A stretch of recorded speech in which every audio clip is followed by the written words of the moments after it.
Half Shell Oyster House offers award-winning cuisine and service. Named TripAdvisor Best Top 10 Small Chains in the United States. Voted Best Seafood in Mississippi Magazine 8 times. You can enjoy award-winning oysters and seafood, delicious steaks, pastas, sandwiches, salads, and so much more in a unique, polished, casual dining experience.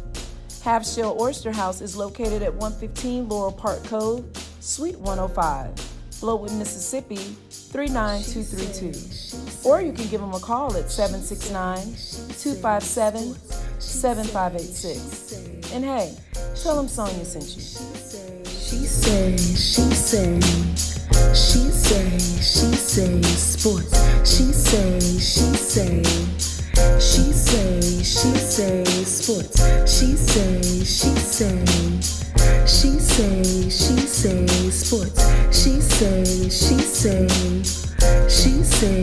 say sports. Hey y'all, it's your girl Sonia, and welcome back to She Say Sports. Please welcome back former Marquette University star, former ABA, NBA player, senior career counselor for the National Basketball Players Association, and founder of Lifelong Winners LLC Consulting, Dr. Lloyd Walton. Hi, Doc. How are you? I'm great, Sonia. Thank you for that introduction. I'm great. I have no complaints. Absolutely. I mean, it wouldn't do no good if we did anyway. Yeah, people always tell me that too when I say that, but to be quite honest with you, I just don't have any. I always see people worse off to me when I leave home. Absolutely. I have so much to be appreciative to that I don't have any complaints. I don't. Life is good. Life is good and God is good. You're absolutely right. Yeah. So it wouldn't do any good. But you just came back from Antigua a couple of weeks ago, sir. Yes. Oh my gosh, how was that? It was what we wanted, what we needed. We needed to relax. I have been traveling quite a bit. My wife has a very stressful job being the head of a hospital. And so it was the perfect place for us to go. It wasn't a whole lot going on at all. We just chilled. I didn't play any golf while I was there. What? Right. I didn't. We just straight up chilled. I did some reading and just kind of looking back on where I was and where I wanted to be going forward without any pressure or anything like that. So it was a good vacation for both of us. You put a picture up one day and I was like, oh my gosh, it was so inviting because this is my first show since July. I've never taken this long off, but I've had so much going on. My podcast, under the brand She Says She Does, we are now doing community efforts. So I had my first backpack giveaway last month, end of July. My goal was 300. We got over 300 backpacks. And let me just say, thank you so much to Facebook is a monster. It's a beast. Thank y'all so much for the donations. I mean, people were mailing backpacks from Amazon, sending me money. I mean, it was amazing. It really was. Thank y'all so much for your help. And we have another one event coming up at the end of the month. I'll wait until we get everything. It's pretty much done, but I like to have everything in order before I announce it. So so excited about that. Also, I moved and it's just been on vacation a couple of places, nothing big like Antigua, but just to get out of the city. And so I'm still getting my wall together. I don't have my other stuff up yet. So, but that's all good. I remember. I know, but I was like, I had to get you on the show. You were one of the first people I thought about. July 31st, we lost a major athlete, basketball. I mean, he's one of the GOATs. Icon, legend. Yeah. Bill Russell passed away July 31st. Two-time Hall of Famer. He was 88 years old. He won 11 NBA championships during his 13-year career. He was a 5-time NBA MVP and a 12-time NBA All-Star. He was pretty much the intricate part of that Celtics dynasty that won those 11 championships. Doc, tell me your thoughts on Bill Russell as a basketball player. Wow. I don't think I have the words to really do it justice, but I'll say this. You said that he had won 11 NBA championships. He won 2 of those championships as a coach, as a head coach and player, right? Right. Unbelievable. When I grew up, I had a coach in grammar school, junior high school, and he loved the Boston Celtics.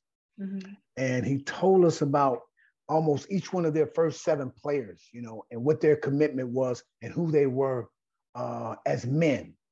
And what I will always remember is how he talked about Bill Russell being a man of value, of purpose, right? Mm-hmm. And the purpose was to be able to do more for others who were not able to do for themselves, right. and to set a standard, if you will, not just on the court as being, great players, hardworking and all that, but outside of the game of basketball as well. Yes. And I've always remembered that. And what stands out with me more than anything else, because I'm a staunch believer that we can, will, and are doing more than just playing sports, was his social activism. I think about the Cleveland Summit, where the stars of stars showed up. Muhammad Ali, Bill Russell, all of them showed up because they wanted to help Bill Russell. Kareem was there. There's this iconic picture of all of them sitting around the table. Mm-hmm. Jim Brown was there having this discussion, right? How are we going to help Ali because he's been blackballed? They've taken away his right to continue to make a living and what have you. Bill Russell stood up against those individuals, particularly in the Boston, Massachusetts area, mm-hmm. where they broke into his house and defecated, on his bed, right? Because he spoke up about how racist people were in Boston, how he said they were the most racist people he ever came across.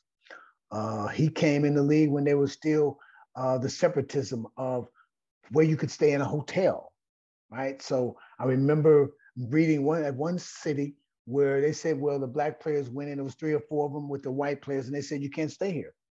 And his white players believed in him so much that they said, well, if he can't stay, we're not going to stay either. But he had that kind of impact and influence on others around him who weren't even black. He always stood up, in my opinion, for what was best for the greater good, not just the chosen few. Even though he could have gotten as much as he wanted out of life, he always looked back for those others who were less fortunate. And that means more in my eyesight than the rest of that stuff, all those accolades as an athlete. That's true. Yeah. I mean, you pinpointed everything that I was thinking. He was a civil rights activist. He player coach. He was a mentor to so many. And what keeps standing out in my mind, the picture of all pretty much, Michael Jordan is GOATs of GOATs to me. To me, okay, let's say that. But the 75th anniversary and all, did you see that picture with all of them? It was Mike, Bill, Shaq, all of these people. And I get chills every time I see it because it's just like amazing to me. I'm so glad that he was here to experience that. I'm so thankful for that. I have a little, well, before I say that, did you know him personally, Doc? I met him several times. Was close to one of his nieces, but not, I didn't have a great relationship with him. He would say wave and say hi, but I didn't know him like that on an intimate way. Yeah. But you knew him. Of course, I didn't know him either. However, I have just a little, he came to Jackson State in 1963. Not really sure why, because I was still with Jesus at that time. However, he came back 40 years later in 2003, and he did the commencement at our graduation, one of our graduations. And he received an honorary doctorate because of that visit he did in 63. So it probably has something to do with civil rights. I'm not really sure, but I thought that was pretty dope that he came. And I know if he was probably still here because of what's going on with the water situation in Jackson, Mississippi, he would have tried to get involved with that. You never know. So because this is not just about water, it's a black and white issue. And I'll say that, and it is. So it's just amazing of how he really cared, like you said, and got involved in situations when it came to the less fortunate.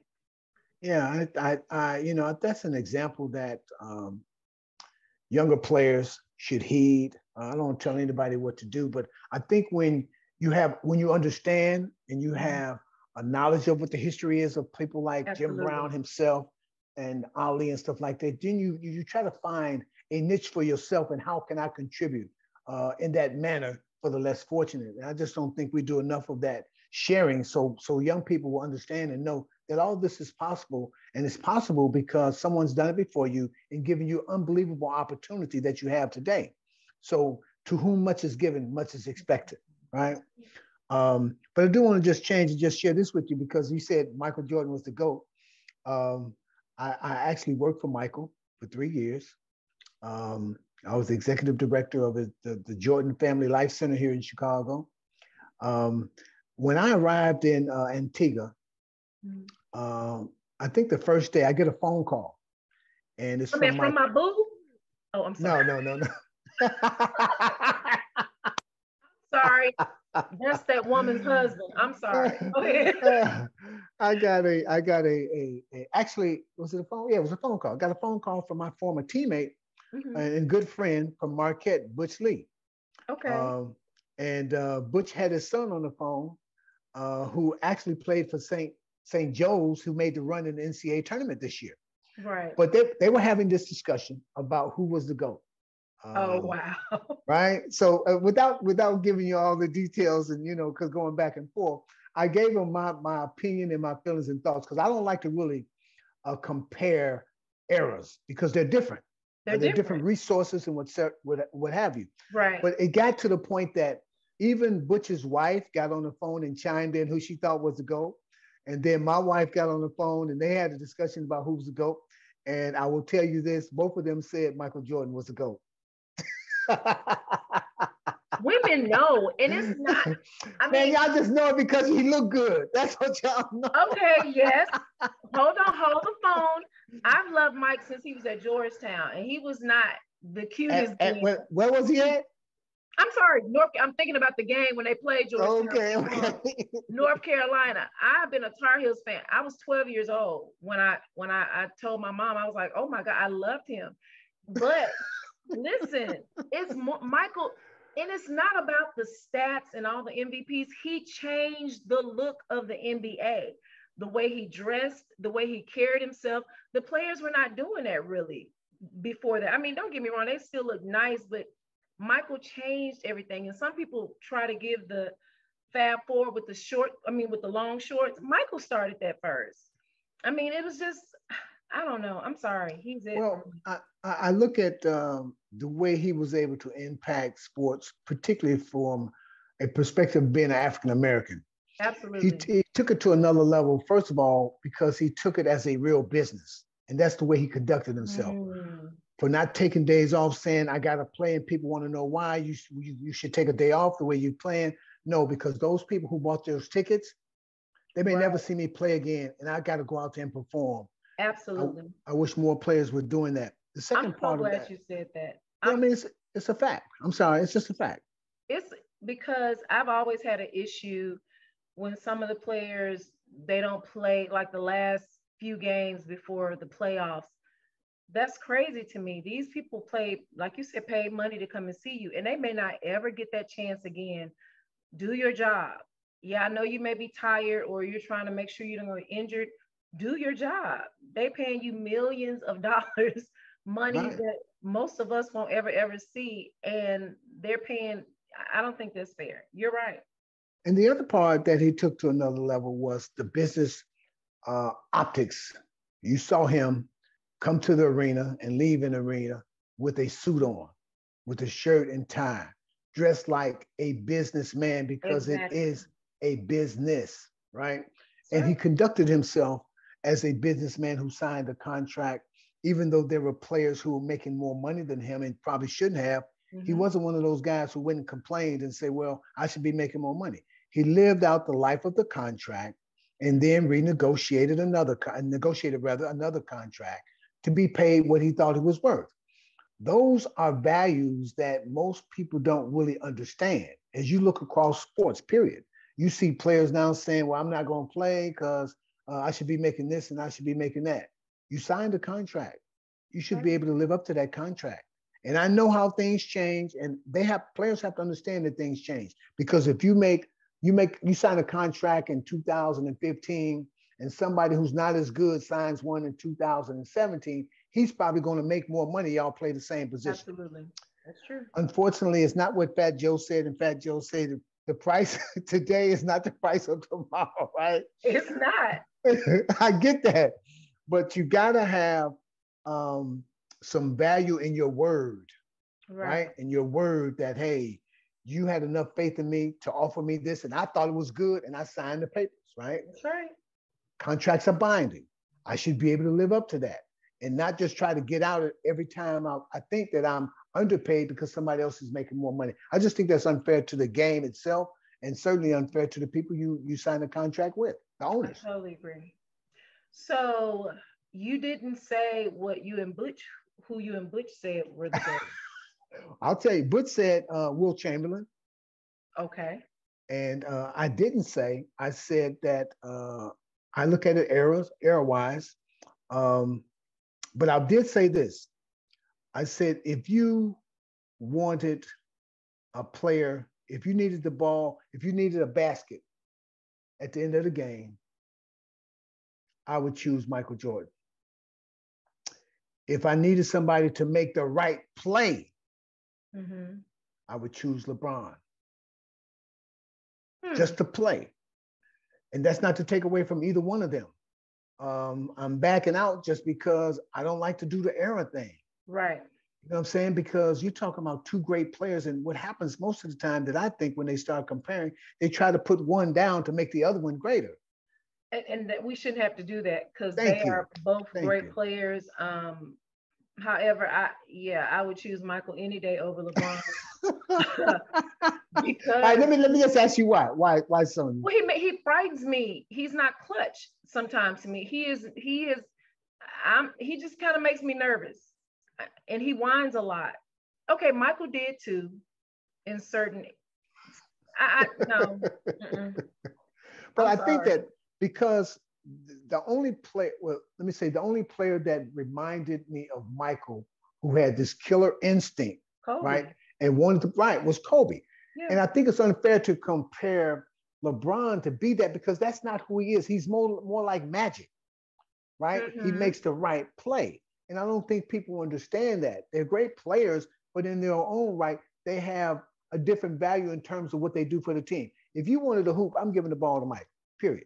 He's going to make the right play because he did that with passing the ball to Steve Kerr for a hoop at the end of the game, John Paxson at the hoop at the end of the game. So all of that is true. LeBron scored 25 straight points against Detroit in the semifinals of the Eastern Conference. 25 straight points. He outscored Detroit. And that's when they were the bad boys. So nobody can say he can't do it. But that's not what he does. Well, speaking of LeBron, I'll just go ahead because I was going to mention this to you. So as you know, his sons are pretty much about to start playing in the NBA soon. One of them, didn't he play this summer in the summer league? He played in the summer league for the oldest boy. In LA? Yeah. Ronnie. So, there's talk that LeBron is sticking around the league so he can play with his sons, which will be phenomenal. I mean, that'll be amazing. That would be amazing. What's even more amazing, I know he's going to probably, because that's what LeBron does, play on the team with his sons. It would give a whole new meaning to the big three. What are your thoughts on that? I don't think Bryce, the youngest one, I don't think LeBron will be around for that. But I don't think so either. I think it's an unbelievable opportunity, man, to be able to see a father and son playing the NBA. Yeah. And as you stated, I don't know if it's going to happen that LeBron would do whatever he could to make sure they were on the same team. I mean, it's never happened before, right? Can you just imagine? That's crazy. Right? That he's been around long enough to have his son, to play against his son or play with his son on the same team. The other thing, Sonia, that people don't really talk about yet, but they will begin to talk about that's going to happen this year. He's going to become the all-time leading scorer in NBA history. Wow. And it's hard to say that and have other people say he can't score. How can you be the all-time leading scorer if you can't score? True. Even if you have played 20 years, you still had to get buckets, right? To be able to accumulate that many points.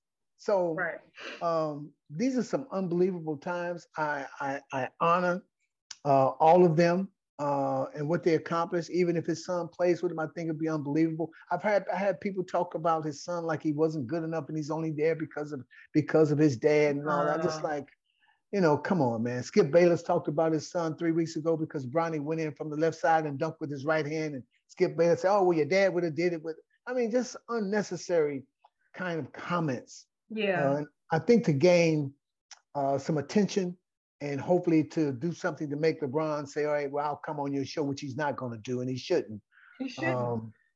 But I think we should enjoy our athletes, their play, right? Because each and every one of them are good in their own right.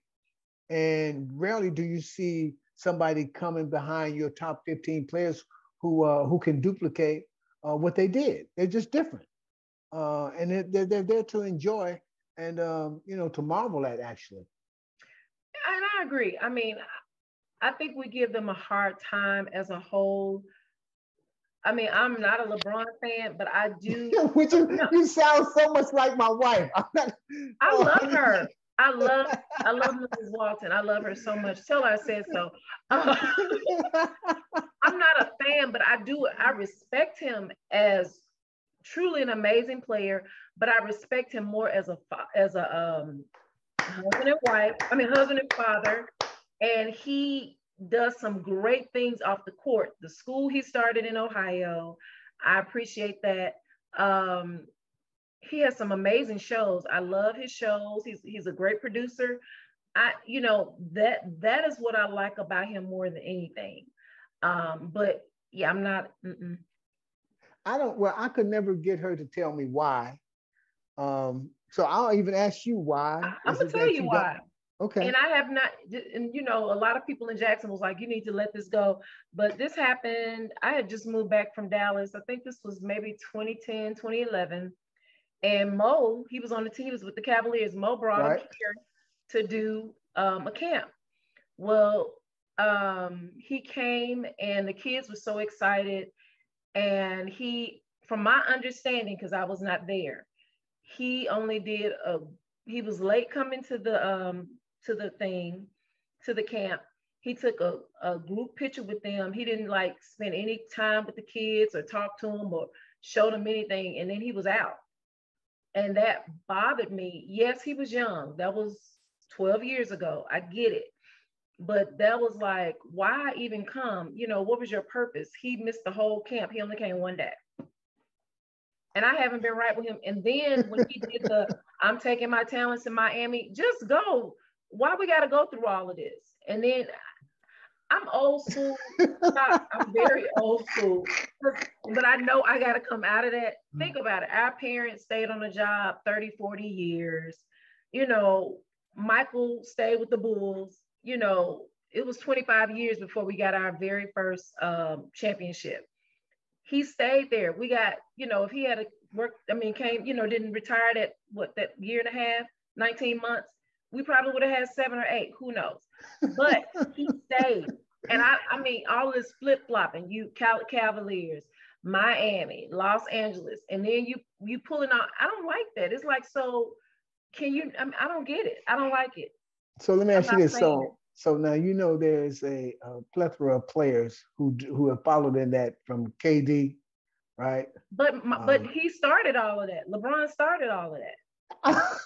Well, let me ask you this. Okay. Let me ask you this then. So when a owner and a team decides to trade you, what do we call that? That's different. But he was the Cavaliers. They built the team around him.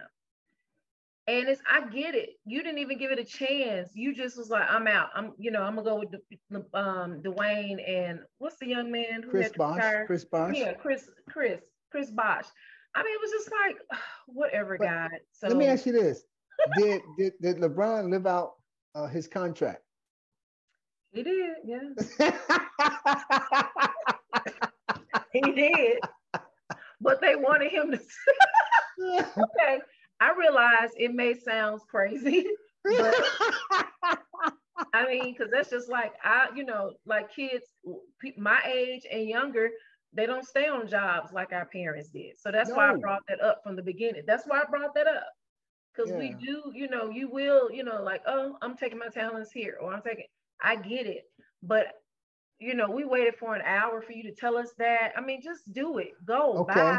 Hey, Sonia, how about this? Because it was on ESPN, they gave him $3 million, and he gave the $3 million to the Boys and Girls Club in Connecticut. He wouldn't even take it. He said, "It has to go to the Boys and Girls Club." What a selfless act. Yeah. What a selfless act. It was selfless, I guess. I assume so.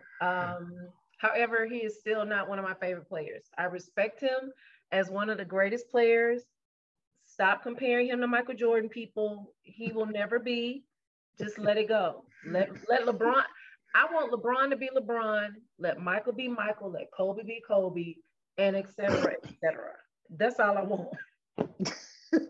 Hey, look, I agree with you. I just, first of all, the game itself has evolved. Yeah. The things around the game have evolved.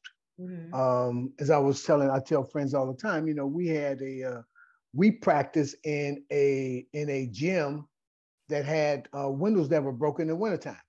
We had to practice with our sweatsuits on. Wait a minute, you mean when you were in the NBA? NBA, yeah. Really? Yeah. And, back then, you had these crazy schedules. So if we played tonight in Chicago and then had to play, let's say, Minnesota tomorrow night, we had to be on the first plane smoking. And there was only maybe 2 or 3 first class seats.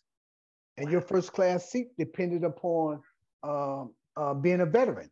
So if you're a rookie and you 7 feet tall and I'm a vet, I'm sending you to coach. Okay. We had, as you look at the bench of any NBA team now, you see almost 10 coaches over there. We had a head coach and assistant coach. That was it.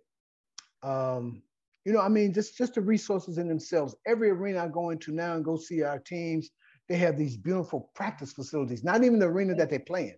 Wow. Beautiful. They have kitchens, right? They have 2 or 3 chefs on staff that they prepare their breakfast, their lunch. You could take food home. I mean, all these kind of amenities that we take for granted because most of the young people watch the game now. But Bill Russell and them didn't have that. No. They were still taking trains sometime, to go to a game. So it's quite different now. And that's why I don't like to really compare eras because I don't think it's really, really fair. Think about it. It used to be 2 referees. Now we got 3 referees. Referees should be able to see more that's happening in the game. Right. The 3-pointer didn't come in until 77. I mean, it's just so many different things like that. The reason why I don't like to compare it. But we've had great players in every era that there ever was. I mean, we just had great players that stand out and change the game. And I don't knock people who don't like LeBron because we all have a choice. And for our different reasons, we pick one player over the other. I like this one versus that one. But I just think they all have been unbelievable players and done so much for the game of basketball. Okay. I agree. And I will let you have that. I mean, like I said, I don't dislike him. I just stop comparing him to Michael. That's it. I mean, I really wish people would just stop doing that. That's fair. That's fair. Yeah. Okay.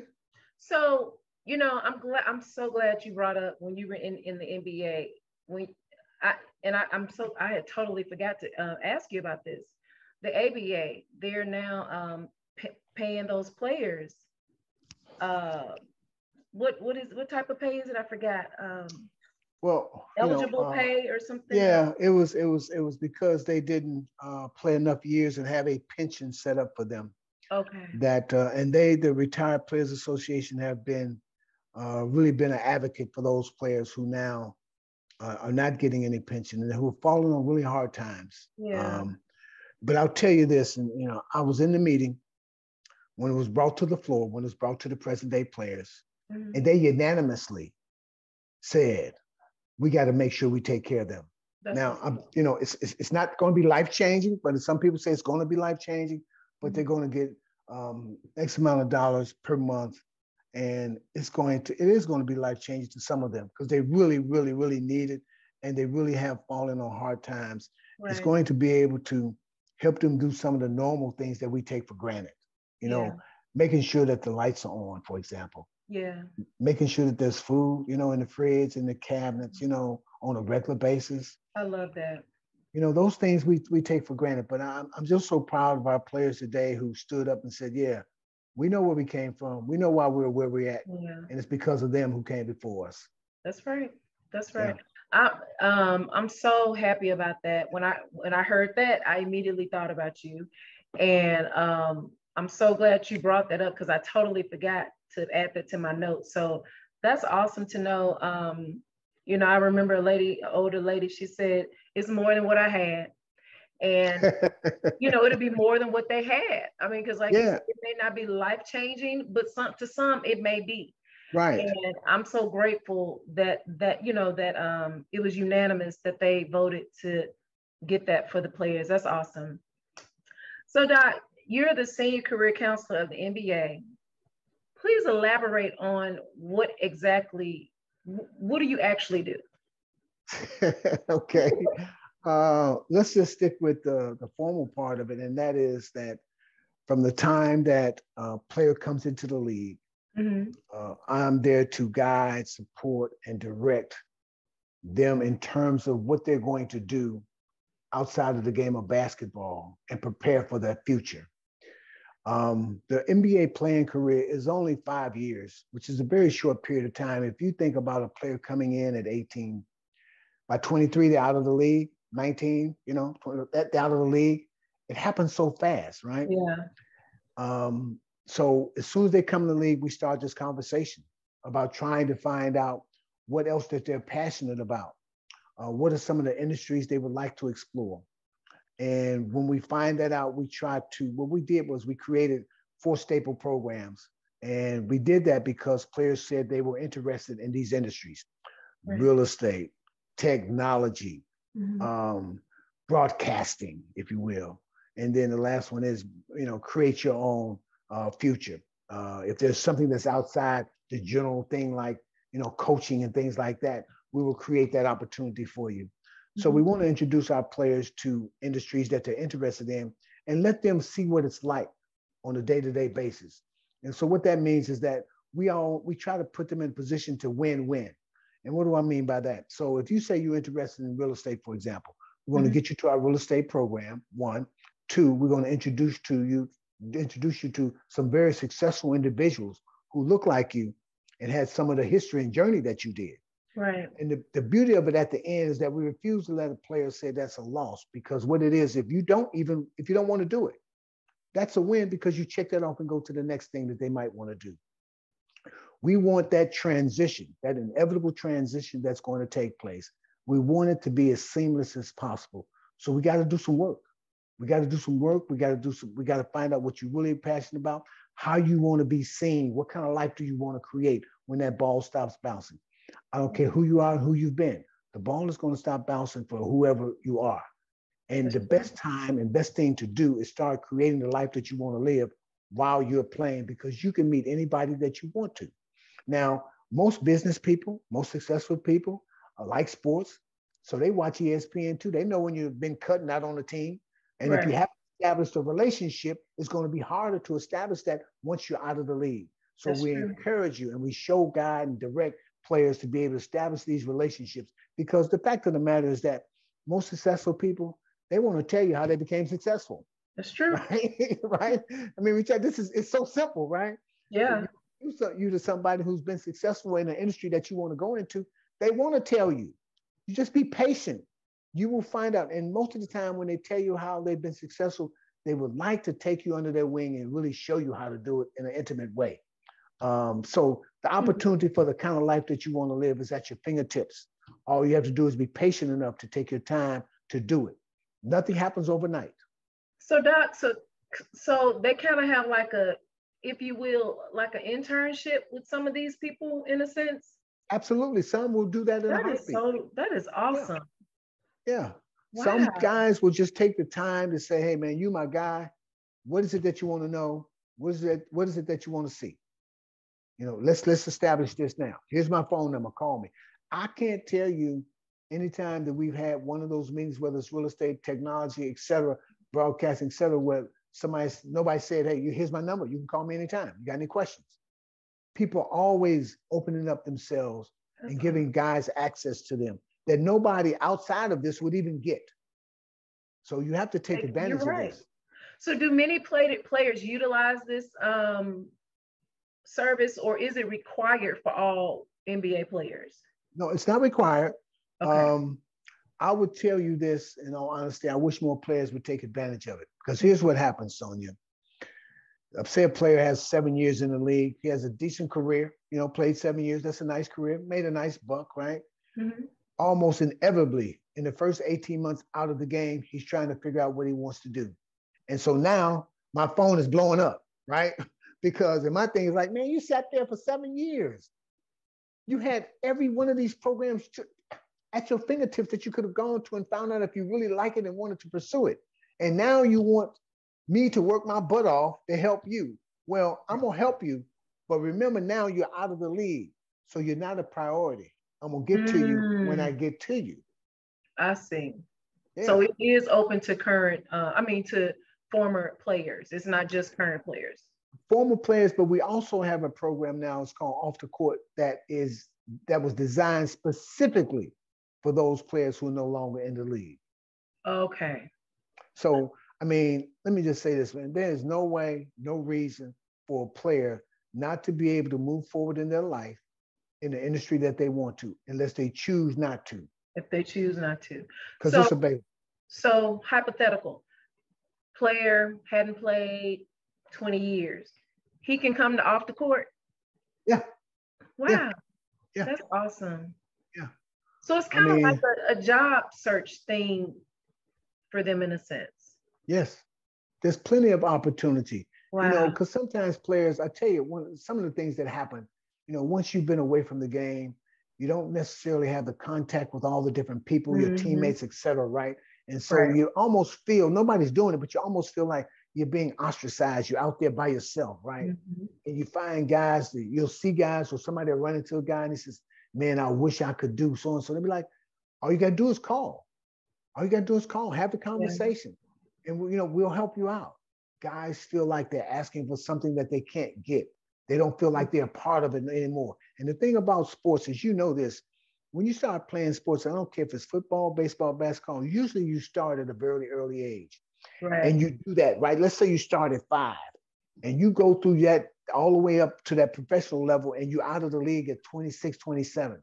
Mm-hmm. That's the first time in your life that you haven't had a regimented life to know when the season starts, know when practice starts, all of those, all of those kinds of things. And sometimes if you haven't prepared for it, you're lost. And that's when you see, that's when you see all the unfortunate things that happen, divorce, domestic violence, alcoholism, and all those kinds of things. Because they don't know what to do. They don't know what to do. That's interesting. Yep. Also interesting, Shaq, he said last week his son asked him to help him with a resume.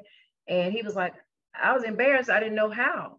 And that's but that's not been your life. Your life has been basketball and businesses, and you've had people to do stuff. You've never had to do a resume. Right. We've seen your TV. We've seen your TV. That's your resume. Right. I mean, that's amazing. Wow.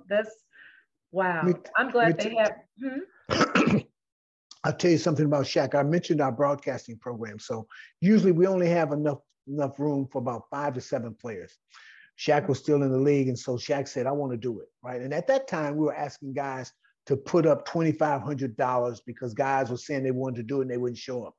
Mm-hmm. So we asked Shaq to put up his money. He's like, he said, how many people going to be there? So we said, we're going to have about 4 or 5 other of your peers there. He said, no, I want my own program. I'm going to pay for everything. I don't want nobody there but me, and the people that are there are going to teach me how to do this. And he did that. Wow. A whole week dedicated to him. but he was willing to pay the money and put in the time. Most players are not just shut up and dribble kind of guys. Mm-hmm. Most guys will put in the time and put in the energy that they need to become what they want outside of it. But you got to be able to show them how it's going to benefit them going forward in the future. Wow.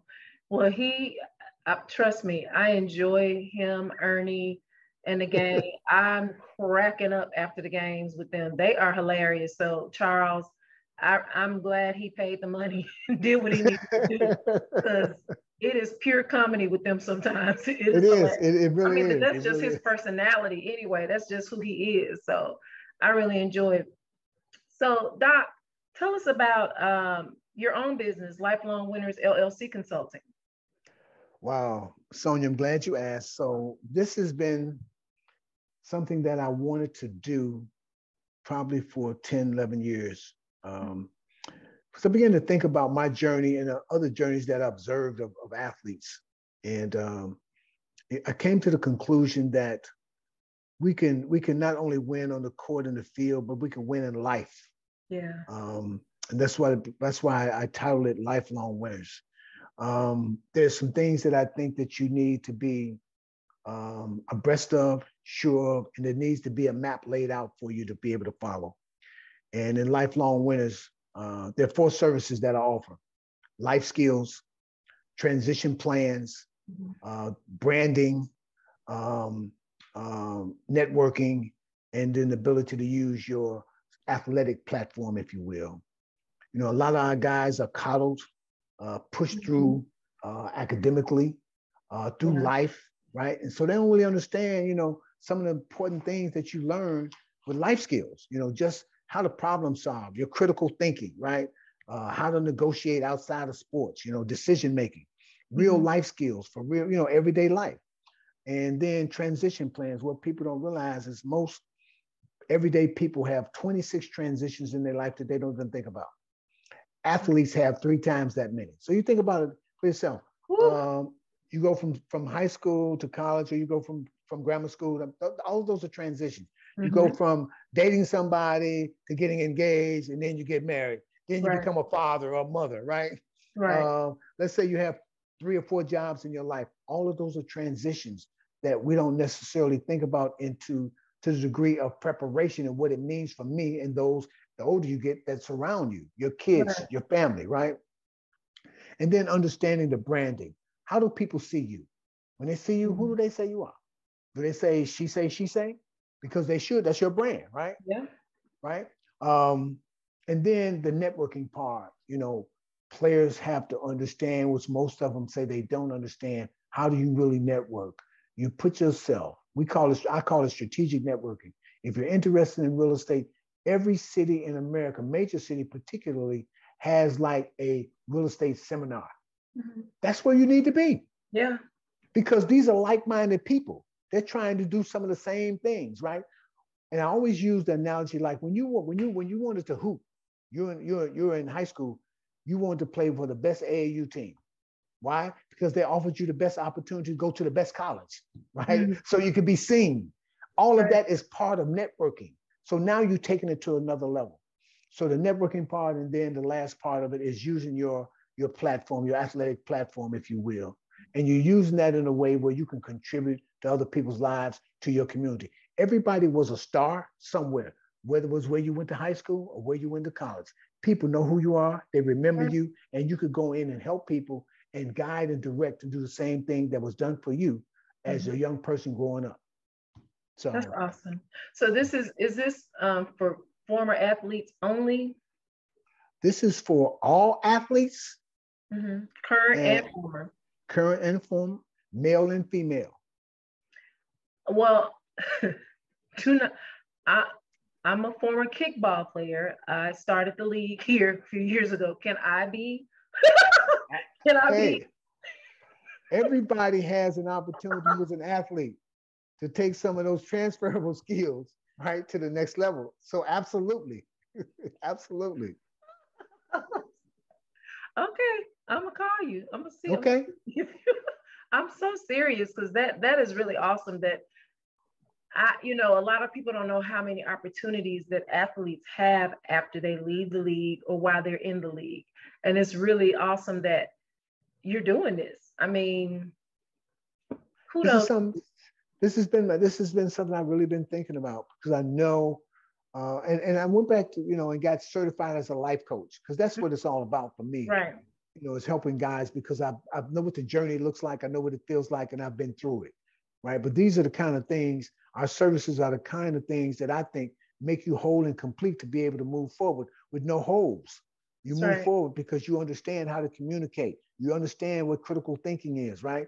You have a plan to go from where you are to where you want to be. Because I'm passionate about helping players go from where they are to where they want to be, off the court and off the field. I really am. That's my purpose and my passion.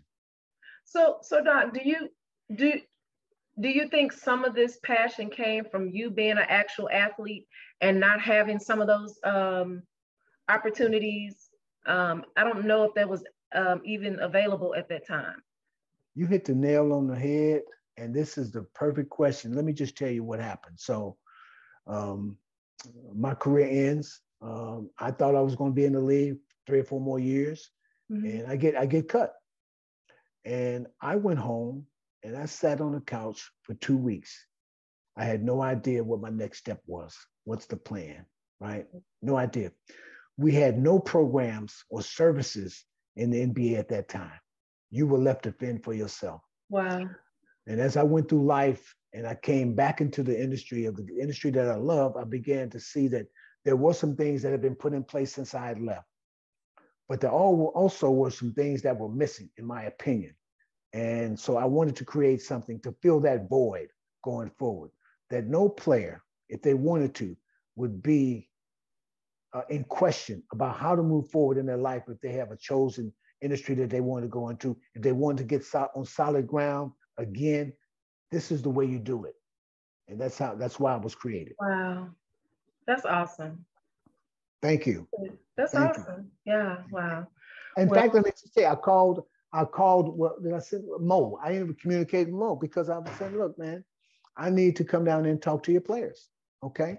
These players are getting ready to go through a transition. I don't care if they're freshmen or sophomore, junior, or senior. Right. Everybody's going through a transition when you're in college for next year. Right. And for those young players who think they have a chance of going to the league, going to Europe, or for those who are going into the workforce, all of this fits that. Okay. It's not just about hooping. Okay. It's not just about football. It's about the transition to the next phase of your life. And that's what Lifelong Winners is about. Because everybody is not going to go to the league. No. I mean, it's not a slight. It's just the truth. Everybody is not. And that's why I love Coach Sanders at Jackson State. And not saying the other coaches did not do that, but he's made it clear that he's trying to groom them and get them prepared, because all of y'all are not going to the league. Right. So we have to prepare you to be gentlemen and to learn how to get out there and make a career for yourself outside of sports. Or you could be in sports, but just not playing. Exactly. Now I got to reach out to him too. I was getting ready to, and then all this stuff happened with the water. But as soon as this dies down, I'm going to reach out to D to see if he'd be interested. Because every school, every university gets X amount of dollars, right, to bring people in. It's called player development, right? Yeah. And so that's something I know I could contribute. So Please do. Yeah, I'm going to, for sure. That would be great. That would be great. Well, Doc, before I let you go, and I'm going to get your information so you can let the listeners know how they can get in touch with you at Lifelong Winners. I play a game that it's called You Can Get With This or You Can Get With That. Okay. And what that is, it's a way for the listeners and myself to get to know the guests better. So I'll ask you a few questions and you choose the one that best fits you. Nothing is wrong, just best fits you. You prefer toast and eggs or eggs and bacon? Eggs and bacon. Bacon well done, yes. Yes, absolutely. Crispy. Contacts or glasses? Wow. Every time I see you, you're really wearing glasses, except when you're playing golf. Right, and I'm a glass fetish, man. I got this thing about these Tom Ford glasses. Oh yeah. I have about 5 pair of them, but I like not having to wear glasses. I'll just say glasses. Glasses, okay. Kind of already know the answer to this. Amusement park or day at the beach? Feet in the sand. Yeah. Period. Right. Who is your favorite actor out of the two? Denzel Washington or Forrest Whitaker? Denzel. What's your favorite movie?